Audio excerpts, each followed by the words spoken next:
1977, he met Kyongla Rato Rinpoche, founder of the Tibet Center, and became a monk in 1985. Venerable is the editor of the books An Open Heart, a New York Times bestseller, and the 2011 release A Profound Mind, both authored by His Holiness the Dalai Lama. He is also founder of Photos for Rato, a series of photographic exhibitions that have been held in France, Italy, Germany, India, and US, which underwrote through the sale of his photographs a large part of the construction of Rato Monastery in India. In 2011, an exhibition of Venerable Vreeland's photograph titled Return to the Roof of the World was held at the Leica Gallery in New York. The exhibition had traveled to Taipei, Taiwan, and most recently to Ann Norton Sculpture Garden Museum in West Palm Beach, Florida. On April 20th, 2012, His Holiness the Dalai Lama appointed Venerable Vreeland as an abbot of Rato Monastery. This was the first time that a Westerner had been appointed as an abbot of an important Tibetan Buddhist monastery. On making the appointment, His Holiness the Dalai Lama stated, "Your special duty is to bridge Tibetan tradition and Western world." Venerable divides his time between the Tibetan Center in New York and RatoDratsang in India. Venerable has since been tasked with introducing secular ethics into modern education in the West. Now, may I request Venerable Dr. Dhammapiyaji, Secretary General IBC, to kindly welcome our teacher, Venerable Dr. Dhammapiyaji.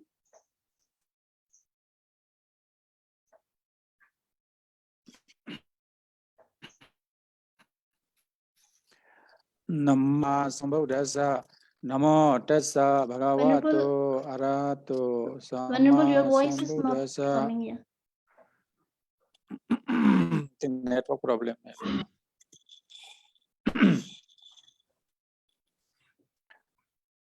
Namo Tassa Bhagavato Arahato Samma Sambuddhassa. Buddhang Saranang Gacchami Dhammang Saranang Gacchami Sanghang Saranang Gacchami Dudiyampi Tatiyampi Buddhang Saranang Gacchami Dhammang Saranang Gacchami Gacchami Sanghang Saranang Gacchami.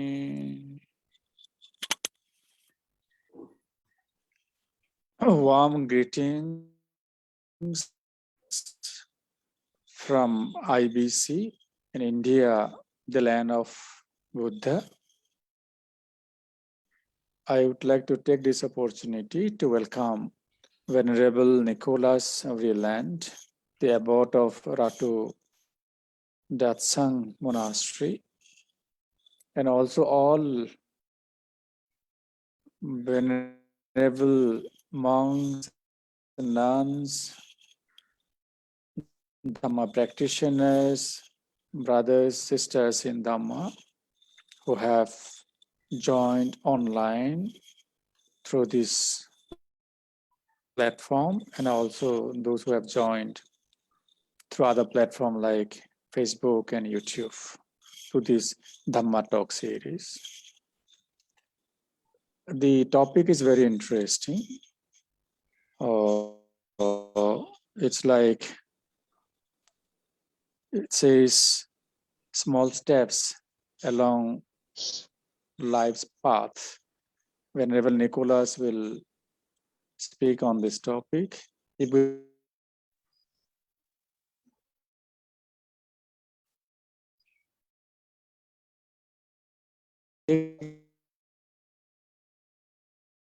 life is a journey. Of course, life is a journey. Move on. And how we move on, that is more important. Whether we make the life a happier one, a miserable one, a fruitful one, or just waste of time,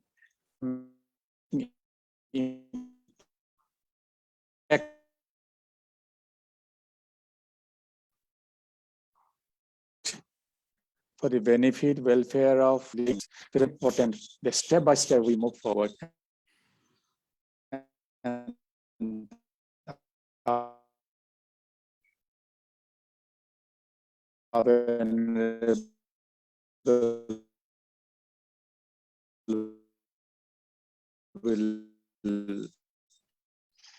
will highlight understanding from Buddhist knowledge and wisdom with every one of us.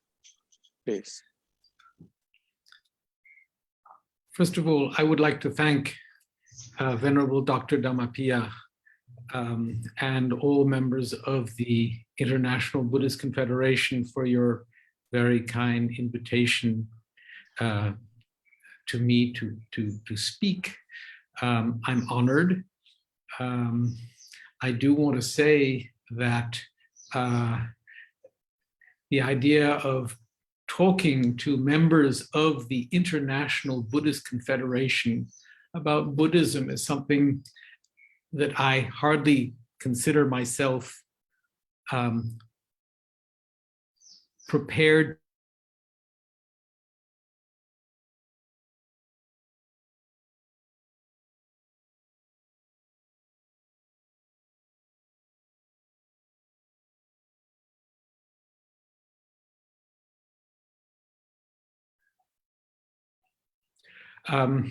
but I will do my best. I am talking to you from RatoDratsang Monastery, where the electricity fluctuates and where the light has just gone out. And so I apologize in the event that suddenly you don't see me, suddenly I freeze. That's part of samsara.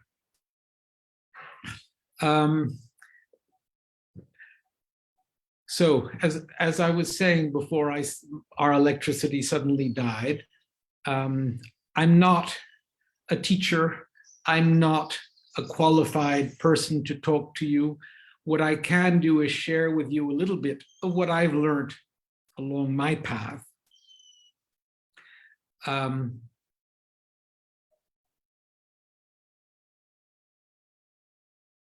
As was said, I wasn't born a Buddhist. I was born in Switzerland to parents who brought me up as a Christian. I lived in Europe. I lived in North Africa, which was in a Muslim country. Moved to America, where I was put in a Christian school. When I was christened as a baby, my godfather was a Hindu, my godmother was Jewish, and so I've had a sort of mix of let's say, religious input, and along the way, I discovered the Buddhist path.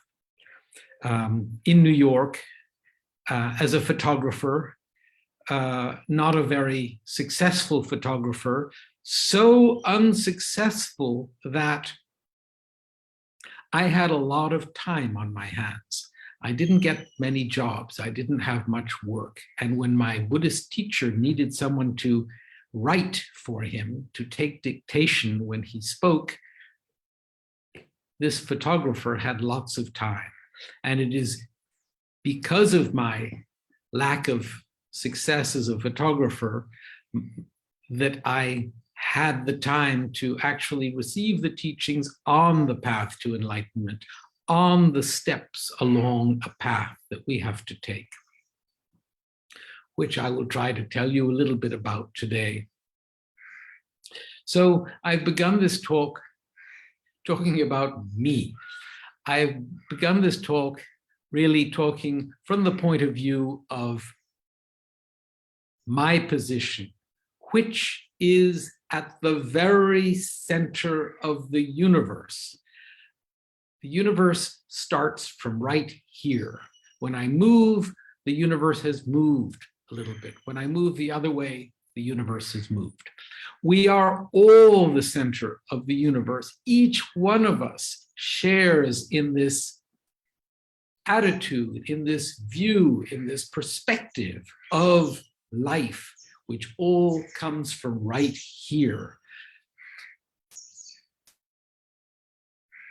Our priorities, that which we give effort to, everything is devoted to ensuring that we are happy, that we are satisfied, that we are protected from anything that might in any way challenge this position of happiness at the center of the universe.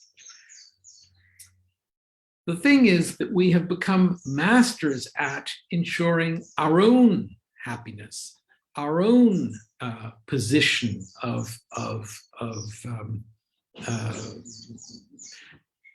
my electricity has just come back. That may change something slightly. We shall see.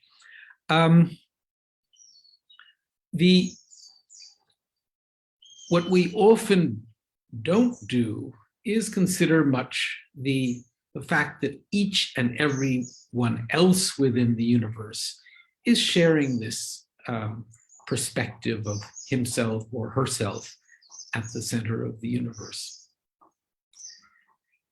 If I were to identify one thing that that is the fulcrum, that is the point from where we go from a normal worldly life to maybe a spiritual life, it's the point where we recognize that not only am I the center of the universe, but that someone else is too, that everyone else is too.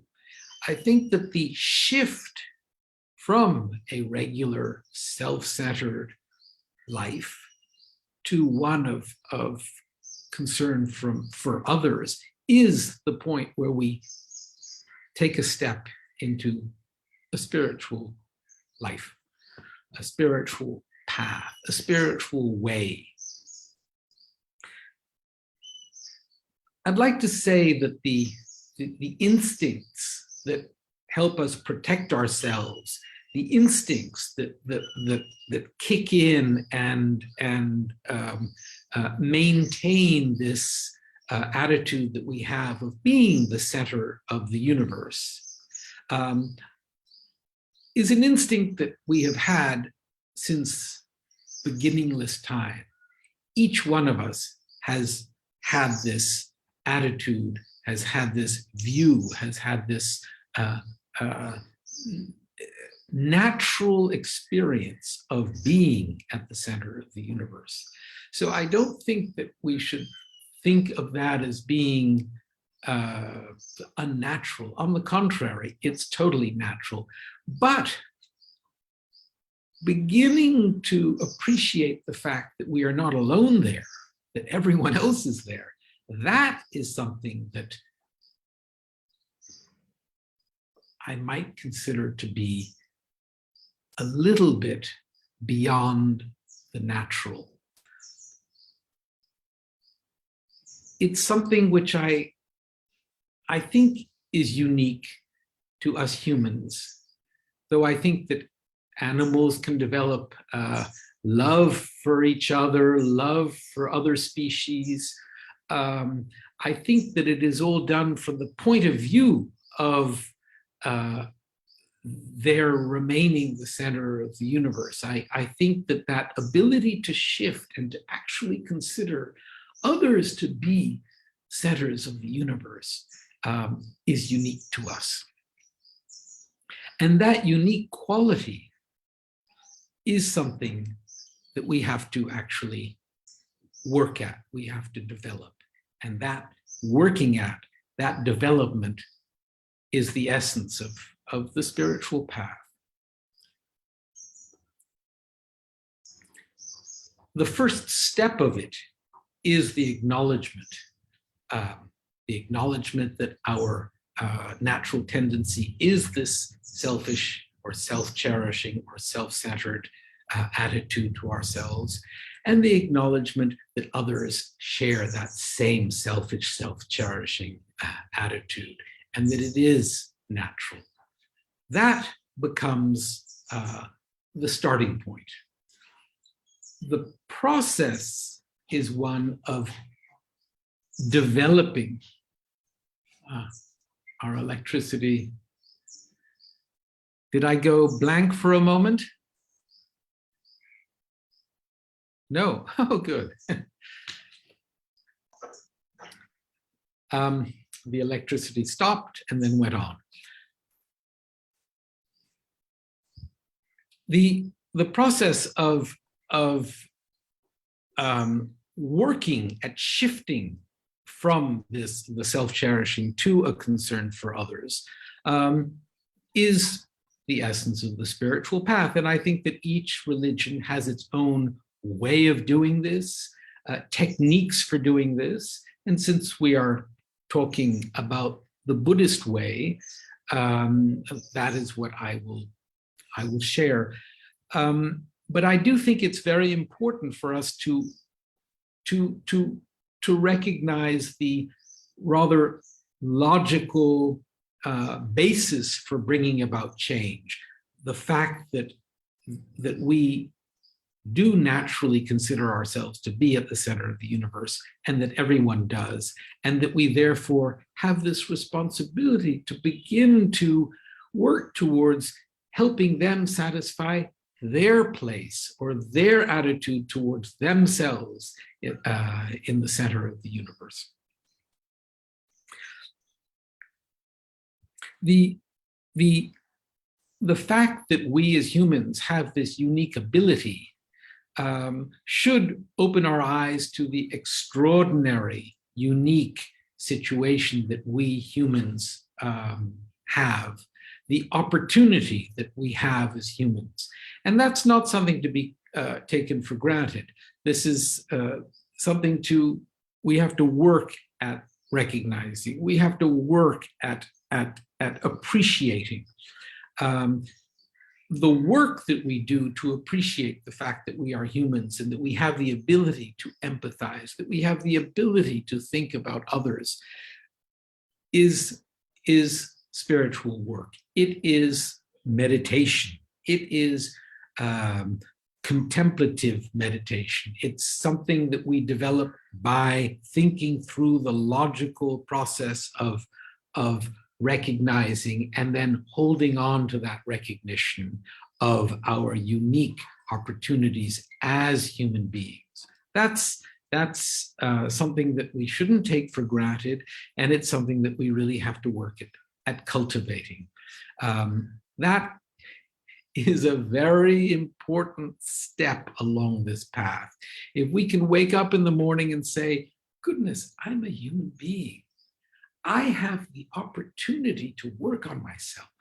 I have the opportunity to view others and see how they see themselves as the center of the universe. I have the opportunity to help them along their paths. That is that step of appreciating and beginning to assume responsibility for this extraordinary opportunity of being humans, of being able to work on ourselves. This situation that we have as humans is finite, it's short. I think that this time of COVID, when all of us have lost friends, when all of us know of others who have died, has been a time when the finite quality of life has really shaken us. I think that this is a time when our eyes have been opened to the truth of impermanence. Our eyes, more than our eyes, our beings have been shaken by this truth. I think that everyone on this planet has been shaken by this. And it's tragic. It's something that has really brought so much pain to so many, so much difficulty to so many situations. But it's also provided us with an opportunity to see the reality of what we might just consider to be dogma. And so this human opportunity that we have is moment by moment disappearing, is moment by moment shortening. And we must take it, make use of it in a constructive, positive way. We also have to recognize something that as Buddhists we believe in, which we would call the natural laws of cause and effect. That it is our own actions that determine the situations that we are in. It is our own actions that cause us to be happy or to be sad. And the actions I'm talking of are not necessarily physical actions. They are the motivations that those physical actions stem from. It is our mental attitude towards what we do that determines the quality of an action. And all that we experience in life is the result of those actions.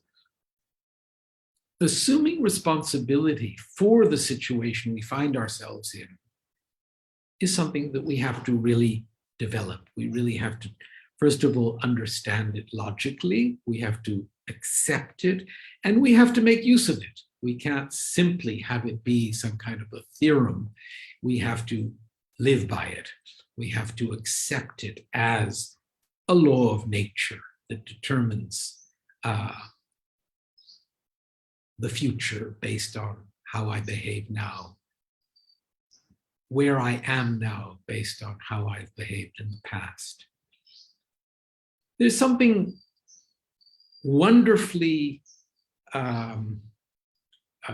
powerful about that acceptance, that recognition and that acceptance. The fact that my situation, my mental attitude, my physical being, all of it is the result of my own past actions. The fact that it all rests on my shoulders, I find extraordinary. I find it quite wonderful. I find it invigorating. I find it very helpful along these little steps along the path of life.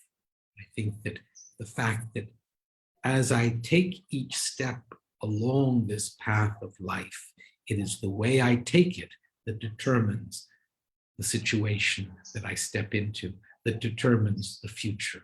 All of that is in my hands.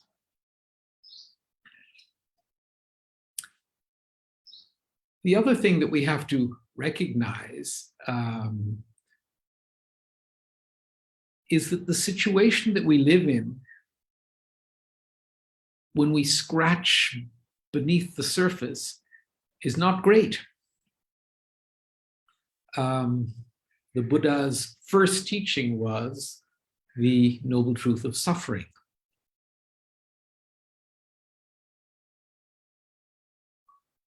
Recognizing the situation we find ourselves in as having the nature of suffering is very important. Seeing through the illusion of things being wonderful is vital if we are going to remain on spiritual path. I think that as soon as we begin to think of everything as being fine, we've stepped off the path. Now, I want to say that as I talk about these things today, I'm talking not to you, I'm talking with you. I'm talking as a fellow, what would you call it, person along this path. I don't want to make any suggestion that I have attained any kind of realization of the truth of all this. I recognize it logically, and I'm sharing this with you. But to really remain focused on this path with a recognition of that first noble truth, the truth of the suffering of samsara, is not an easy one. It's something that we have to cultivate. It's something that we have to cultivate in meditation, in contemplation. We have to really consider the fact that though at times life does seem quite wonderful, the fact that it's running out, the fact that we are heading towards death, the fact that we are going to get old and sick and we're going to die, makes these momentary happinesses illusory, makes the impermanence of them indicate that they are minefields, they are being undermined by reality. And that's what we have to come to recognize. So to sum this up, to say that the status of being at the center of the universe that we all share is not a great one, is important, because it's by recognizing that it's not great, recognizing that it is impermanent, by recognizing that it is imbued with a quality of suffering, that we actually devote ourselves to the process of bringing about change, the process of seeking a state beyond the one that we find ourselves in. So, as we shift from this preoccupation with our own recognition of these things to recognizing that each and every other person within existence, and person, sentient being who considers himself, herself to be at the center of the universe, is just as preoccupied with his own, her own happiness. But just as I've recognized that I am in this state of suffering, that my situation is impermanence, these other people are stuck in that situation too. They don't have those recognitions. They are oblivious to it. They are desperately trying to satisfy their wish for happiness. And if I sit and I think about the fact that just as I want happiness, each one of them wants happiness. Just as I want to be free from suffering, each and every one of them wants the same. That begins a whole other step along this path. That begins to open our hearts as we begin to recognize that they are entitled to happiness in the same way that I am. They are entitled to protection from suffering, but they're stuck in the situation where they seem to be only making their situations worse. That is a very important recognition that I have to experience. There are different methods for bringing about that perception of others. I think that to simply sit and think about the fact that just as each and every one of these fellow sentient beings within existence wishes for happiness, and each and every one of these fellow sentient beings wishes to be free from suffering, and to think about them individually, even to the point of the mosquito that comes and wishes to suck my blood, the cockroach that runs around the kitchen seeking some kind of satisfaction in the way of food. Each one of them is motivated simply by the same wish to be happy and to avoid suffering. The same instincts that I am motivated by. That recognition itself begins to change my attitude towards others. If I begin to think about my friends, the people whom I'm less fond of, the people whom I don't really know, the countless animals and insects,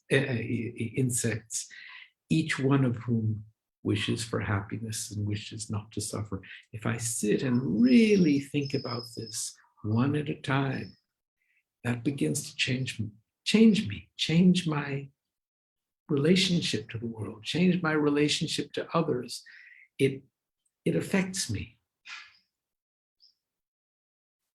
And it begins to help me assume some form of responsibility towards them. If I really think about it,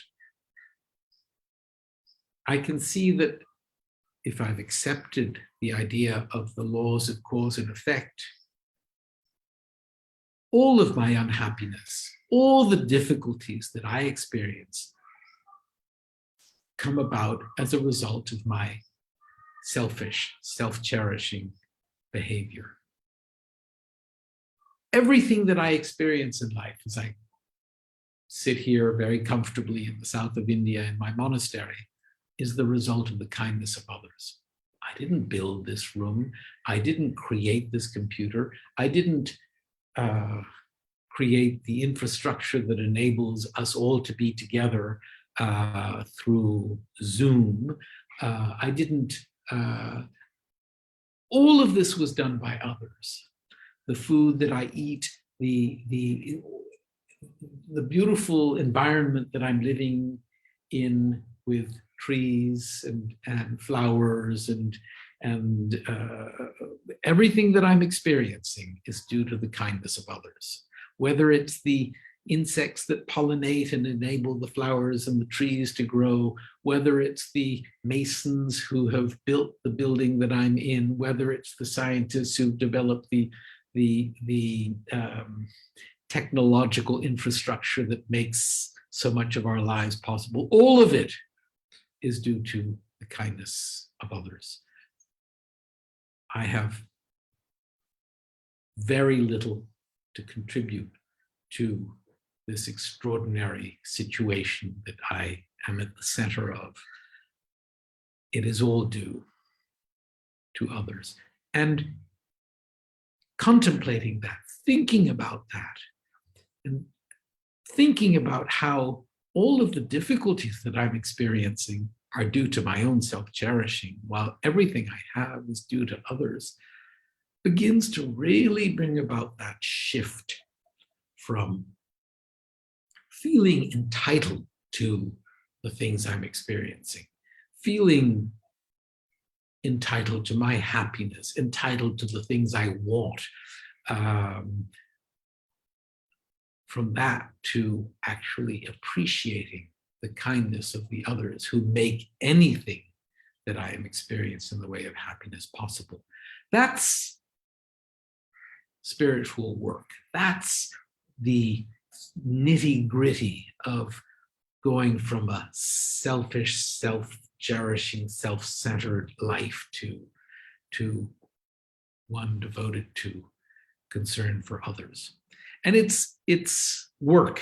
It's the real meat and potatoes of, I shouldn't say meat and potatoes of spiritual work. It's really I think the essence of the shift that we have to work on. And it's not a shift that we have to expect we will have made and then everything is set. It's something that we have to keep on working at. And we have to keep on working at deeper and deeper levels. And we slip and we have to push back. We have to work on ourselves, on different aspects of ourselves. We take something like generosity. I think that we all, if we really are honest, we're all pretty selfish. We want things for ourselves, and we might, give a little bit to someone else and the people we love particularly. But the attitude that we have is, if I give this away, what will I have for myself? As Shantideva, the 8th century Indian practitioner, said, that is the attitude of the ghost. if I have it myself, what will I have to give away? Is the attitude of the spiritual-minded one. We have to work towards that, and we have to work towards strengthening it, and we have to work towards really developing a natural attitude that would think, oh my goodness, if I indulge in this, what will I have? And develop that wish to give. That's work. That's something that we have to cultivate over time. In order to help ourselves along, we can create a sort of structure of, let's say, rules. We call these sort of morals or ethics, the methods by which we actually prevent ourselves from engaging in selfish, self-centered behavior that will harm us. And so the cultivation of these, putting them into place. I mean, I, for example, am a monk. And why am I a monk? Because it's easier to make my way along a spiritual path as a monk, because there are rules that keep me from doing things that will cause me harm. And we wear our monks' robes in order to remember that we are monks and to maintain our ethical behavior, and also to remind others that we are monks, and to help us, to help them support us along the path that we have chosen. So ethical behavior, the ethics, the implementation of certain rules that we live our lives by, is a way of helping ourselves, protecting ourselves.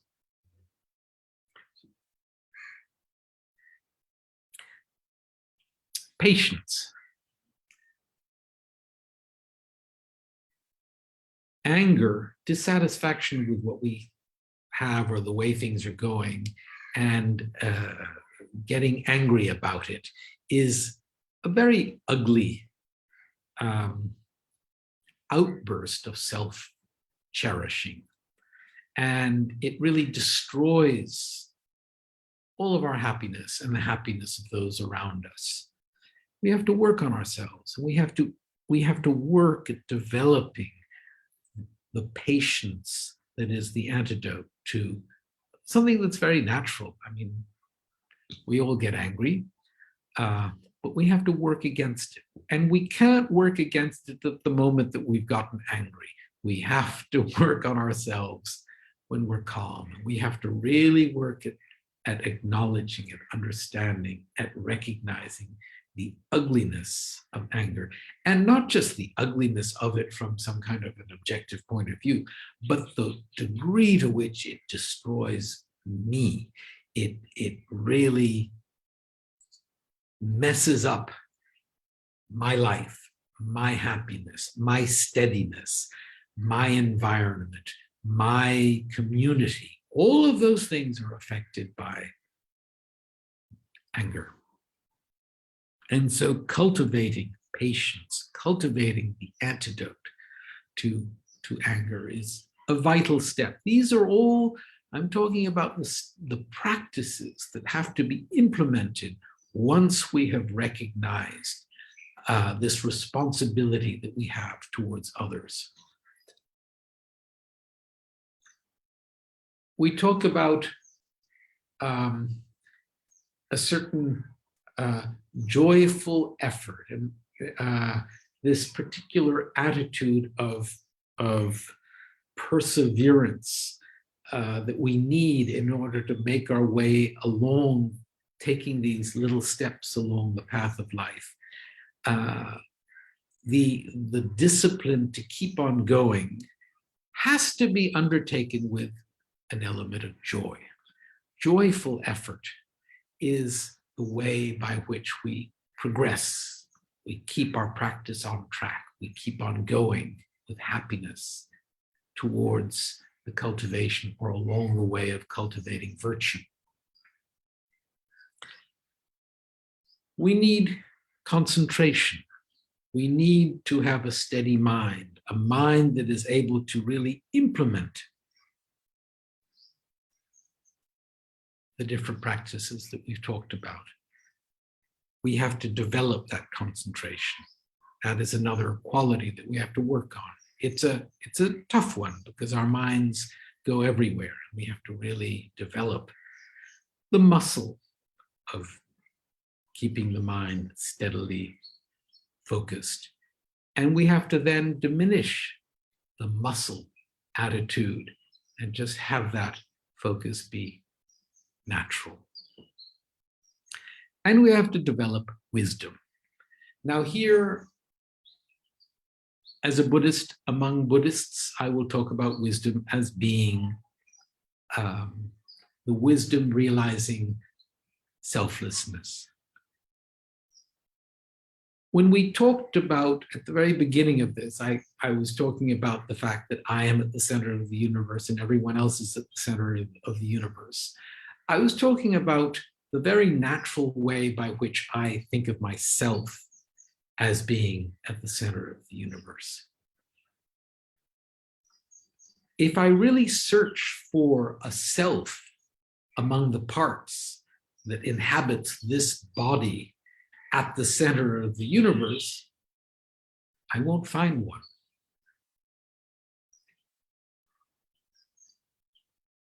I might go so far as to say that given the fact that this attitude towards myself as being at the center of the universe is one that I've simply cultivated over lifetimes, why don't I think of that sense of self as encompassing all sentient beings? Given the fact that when I really look around among these parts, I won't find something, and therefore I've simply imputed some concept of self on these aggregates, why not have it spread and encompass all? So as we begin to play with the idea of self and of the stretchability of the idea of self, we can really become accepting of the idea that there is no actual self. Self, the idea of self is simply something that we have put onto this bunch of parts that I identify with as being me. The bunch of parts that I identify with as being the elements around me as I recognize each and every one. I have a watch before me. All the parts that make up the watch, I think of as being a watch. And I'm quite sure that this watch, which is a swatch, is there. But when I really take all the parts, were I to take all the parts away, I wouldn't find a swatch. There would be nothing there. There would be a bunch of parts to which I and someone in Switzerland have given the name swatch. We all believe in it as being a swatch, but that's simply our belief. It's not there among the parts, and that's what's important. I'm not here among my parts, and that's the point. But that belief in myself as being at the center of all these parts is what entitles me or makes me feel entitled to wishing to satisfy this self, which makes me feel entitled to lord it over others, get my way, push for my way, satisfy myself. And all of the steps that I engage in that process are the causes for my unhappiness. Beginning to recognize that at the core of it all, there is no self, is the method by which we deconstruct the edifice of self that is really at the core of all my problems. And so these steps along this path of life can be taken blindly, as we have been taking them for infinite past lives, and they can be taken with responsibility, with a recognition of the way in which we can bring about change. And in one case, we are simply continuing along as we always have, leading ourselves further into a situation that really we will never be able to find true happiness in. And in the other, we are taking constructive steps that lead to a state of our happiness and a state of the greatest amount of benefit that we can bring to others. I don't really have more to say. I think that each of us, I don't think that anything that I have said is anything new to anyone here. It's a pleasure to see friends in these little boxes on the screen.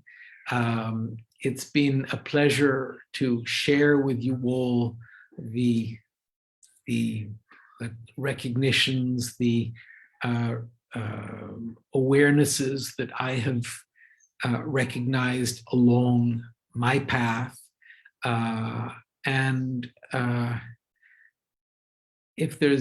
If anyone has a question, you are welcome to ask. I gather there is a question and answer period, and I would be happy to, if I can, answer any question that anyone has.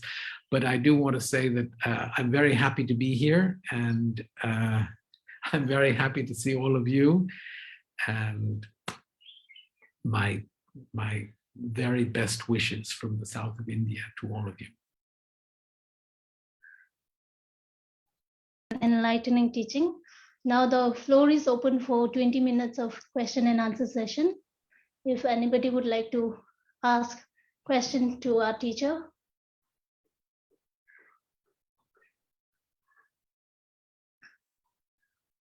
Anyone from the audience?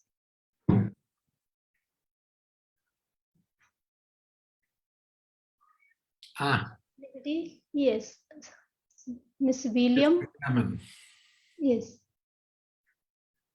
To my very dear and old Dharma friend, Nicholas Vreeland from Pátzcuaro in Mexico, I thank you so much for the fundamental teachings which you have shared with us this morning. The very simplicity of them masks the great deal of effort which you and so many others have put into realizing them. So I want to thank you very much. I remind you that mother animals protect and feed their children as well and appear to be selfless. And most likely Jews, if they had the power to take a step, would have taken it away from the concentration camp rather than toward it. But perhaps they had no power. You know, I couldn't stop with simple praise. So I will give you this complex praise and my very best wishes to you. Bill, it's very nice to see you. And yes, many animals, many sentient beings do help their families. There are all sorts of ways in which we can see the concern that certain beings have for each other. But the actual ability to think beyond the instinctual care that a mother might have for her child is something quite extraordinary. And I don't think that the fact that some animals do have that is should in any way be thought of as anything but an example of a wonderful quality that we have to develop.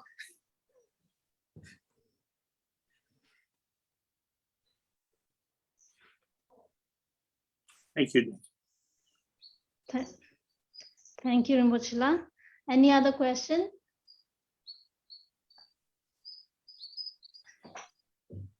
Questions from the audience are most welcome.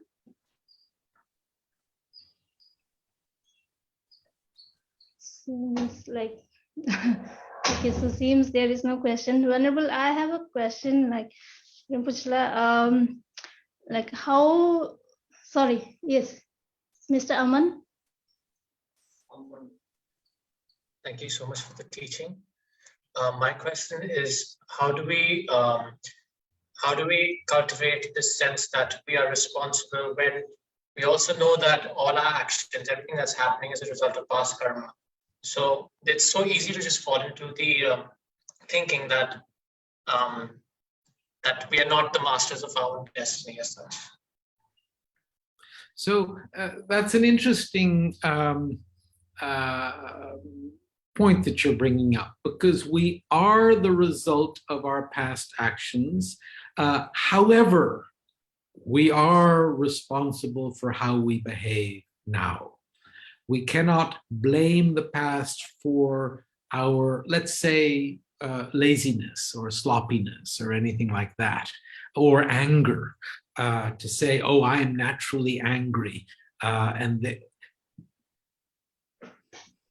At this point, we have the ability to make effort towards developing patience, make effort towards developing generosity, make effort towards developing any quality that we are working on.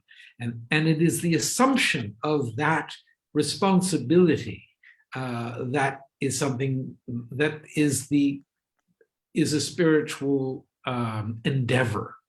The acceptance of the challenges that we have as being the result of our own past actions is important as well, but it shouldn't be the acceptance of my own sloth.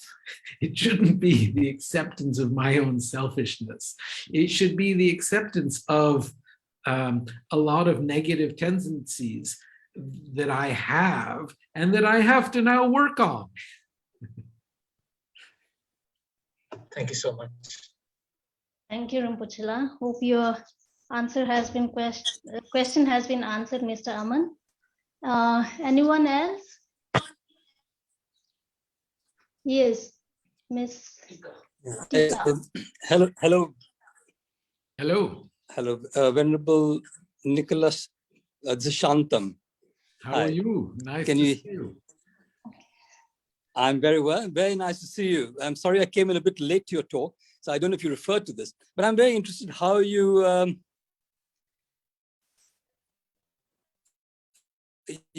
use the Dhamma practice or your wisdom, the art form of photography.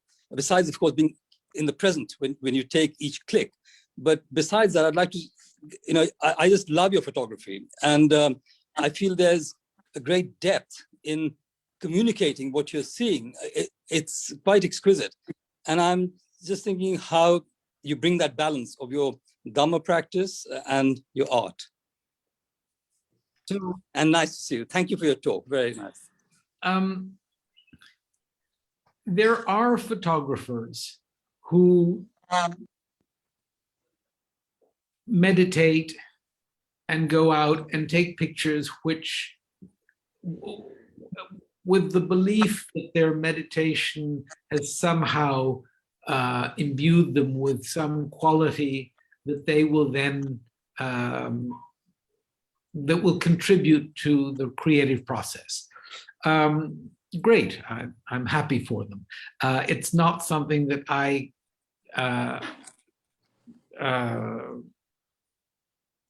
consider that I have the ability to do. I just take pictures and it delights me. And, as we talk about the degree to which we engage in things with a sort of self-centered attitude as opposed to doing things selflessly with a concern for others. My photography is probably on the side of the self-cherishing and of the self-indulgence. Maybe some aspect of who I am or what I've done along this path does influence the photographs that I create, but I would be the last person who could recognize that. I just take pictures. I'm being very honest. No, but thank you. I you know, me being much less evolved than you, I see a master there in each photograph. And the way you take it and the way you caption them. It's not easy to caption something like this with a message which is much more than, which gives a lot more meaning to the photograph. So yeah, I really think you're a master of that, that art form. So even if it's just coming as a natural, and I think my feeling is that with art, as with anything, as we progress in our own practice, we get greater and greater insight in how we see and how we express. So I just see that maturing. I don't know. I mean, it's not just maturing. I mean, I feel there's a master there, really. Thank you for that. I Thank don't you know. for sharing photographs regularly. I just love it. And Well, thank you, Shantam. And well, I'm blushing and I don't know what to say. The ego has been tickled by your kind words. Thank you. Thank you, Rinpoche. Thank you, Shantanamji. Anybody else? Yes, Ms. Tikaji.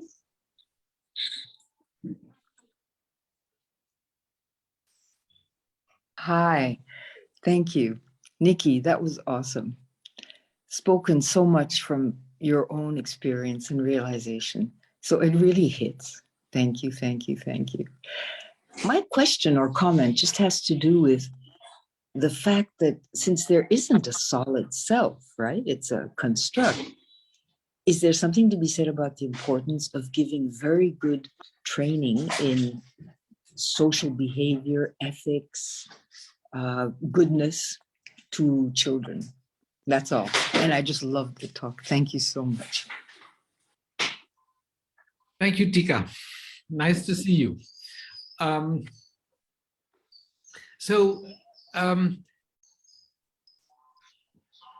What I talked about today was really the work that we have to do as individuals. And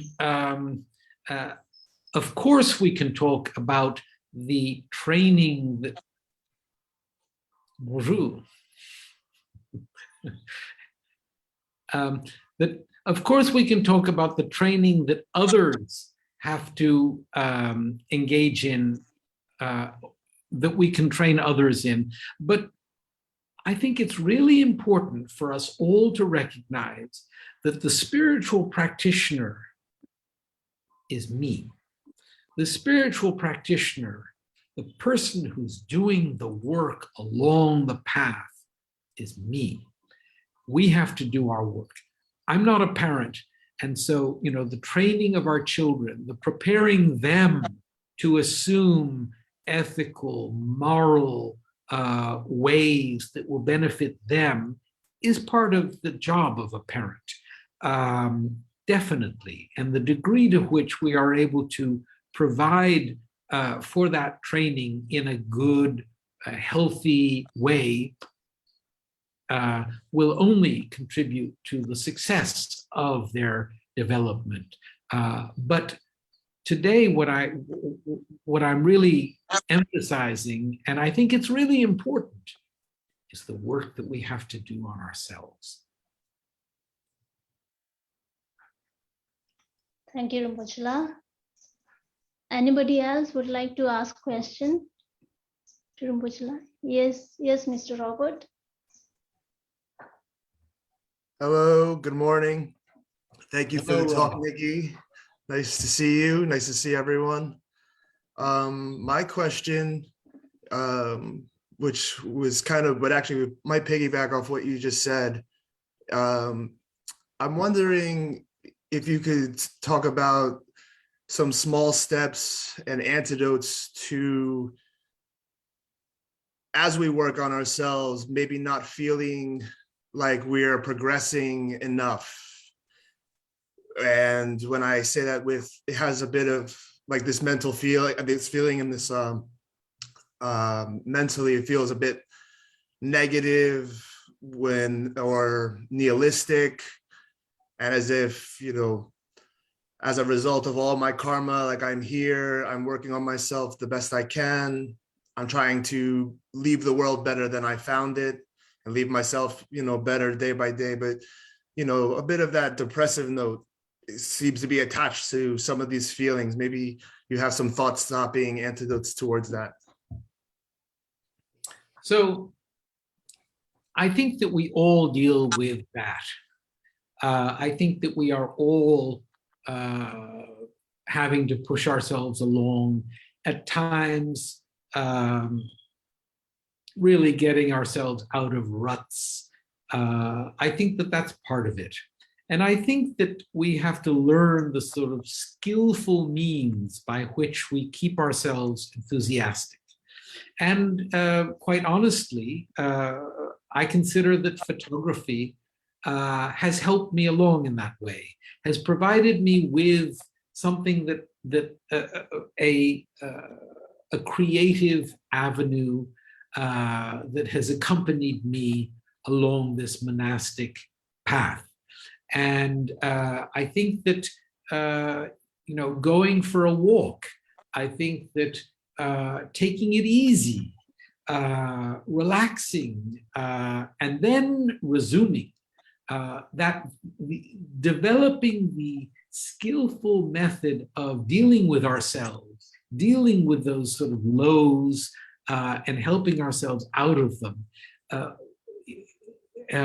is important. I think that we have to be realistic. We have to accept that we are very fragile emotionally, and that we need to help ourselves along, and that we need friends along the way, that we need fellow practitioners to keep us positive along the way. Great. Thank you, Nikki.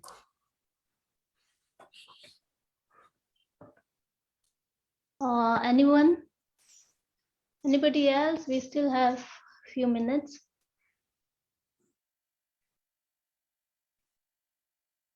Anybody among the audience? Yes, Miss Margaret. Thank you so much for the teaching. It's beautiful. I just wanted to ask, when you talk about sense of self, am I correct in understanding that in order to unravel that sense of self, that the most direct avenue is to really consider others before myself?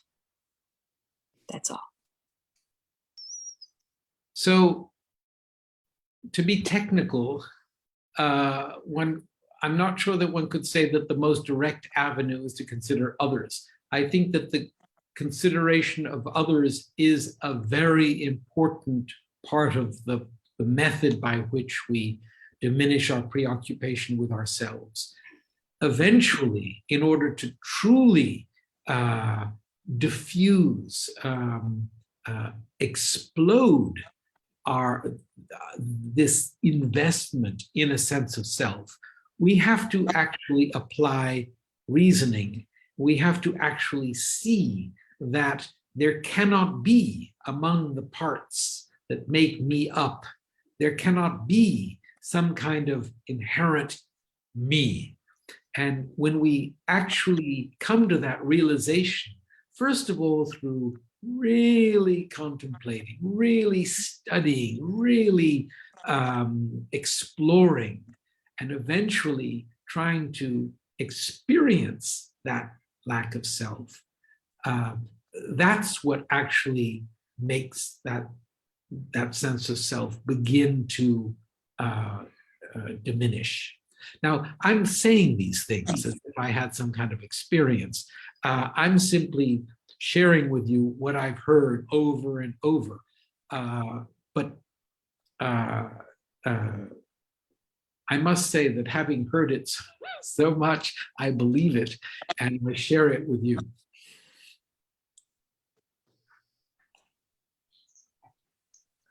Thank you so much. So we have another. Well, I'm going to continue in respect to the question that the last question, recognizing the others and giving a certain recognizing their wish to be happy as being as valid as my own wish to be happy is a really important step. It's really essential in beginning to explore what self is. But to actually diffuse any kind of sense of self, we have to go further than that. Yes, so I think we had another question from Miss Marley. Yes, Miss Marley, kindly ask your question.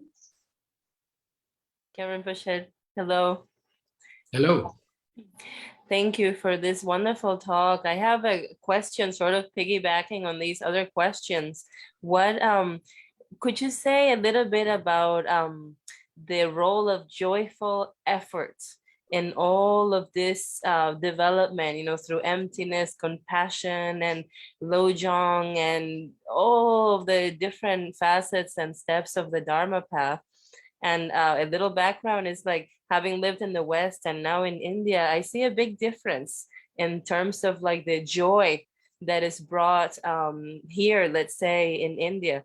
There is just a lot of joy I see in the more mature practitioners, Asian particularly, a lot of sense of humor when it comes to practice and life in general, a lot of wisdom that comes from emptiness and compassion that seems very grounded, something that I don't remember seeing much in the West, but maybe that is my own path didn't lead me to those who could show me this. So maybe can you talk about how we Westerners can develop this more along as Dharma comes to the West? How can we do this so that we do not become embittered?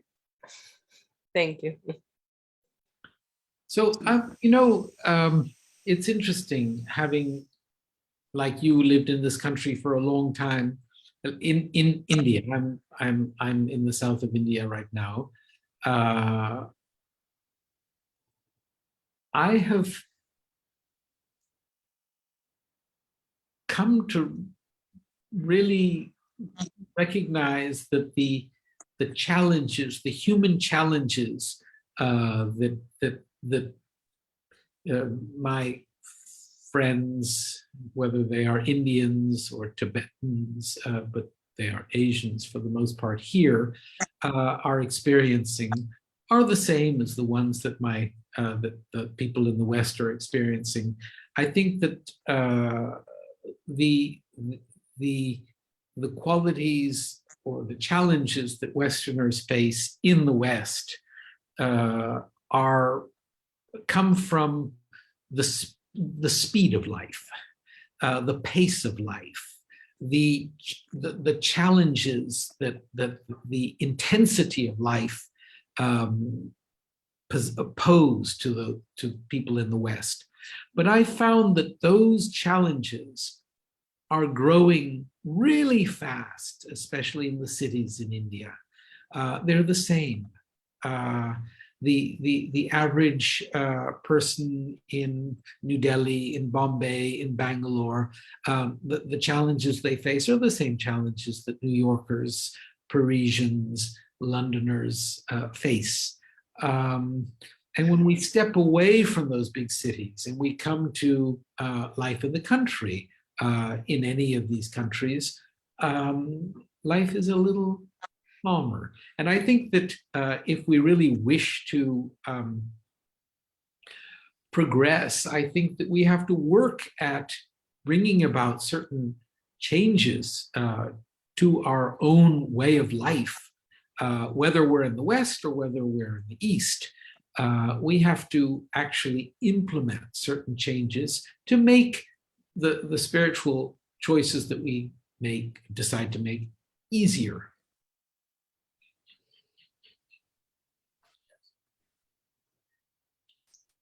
Thank you so much. Thank you, Rinpoche.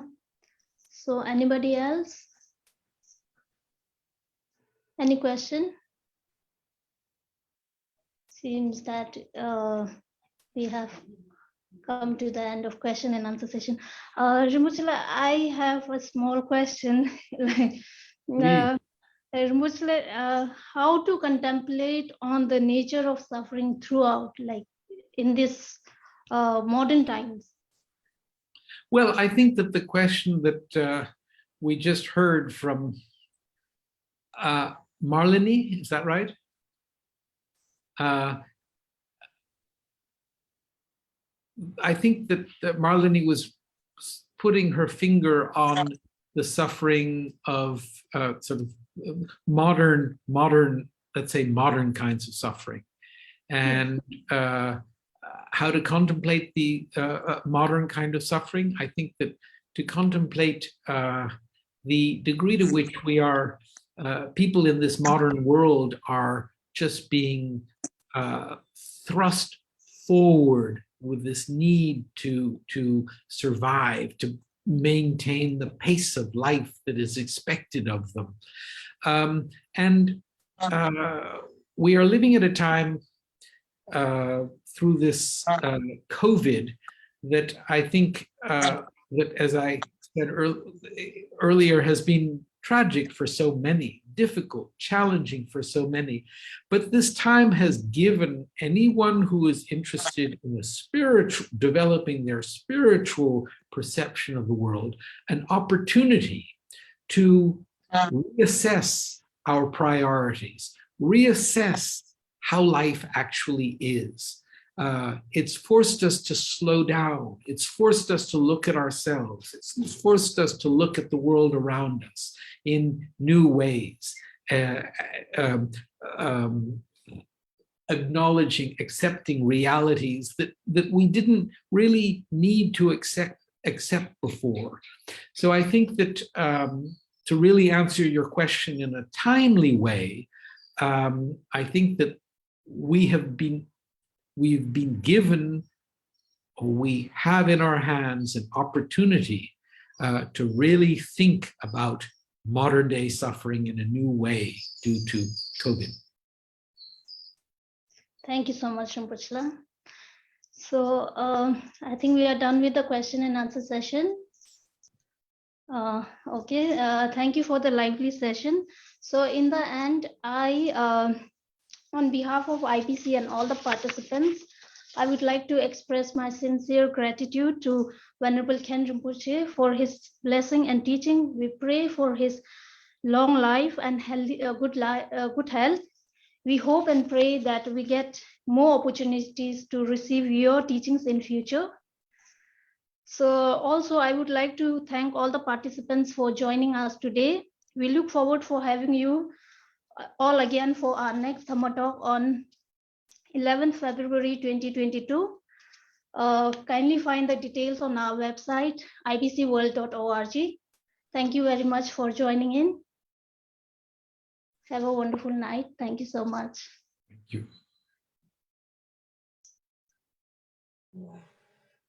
Thank you, Rinpoche. Thank you, Nikki. Good to see you, Bill. Same here. Thank you, Nikki. Thank you Nice so much. Tika. Finally, Thank Tika you. managed to join. I had to remind her. Tika, train your children well in ethics. Okay. Thank you very much. Bye. well as you were trained. Thank you, Nikki. Wonderful.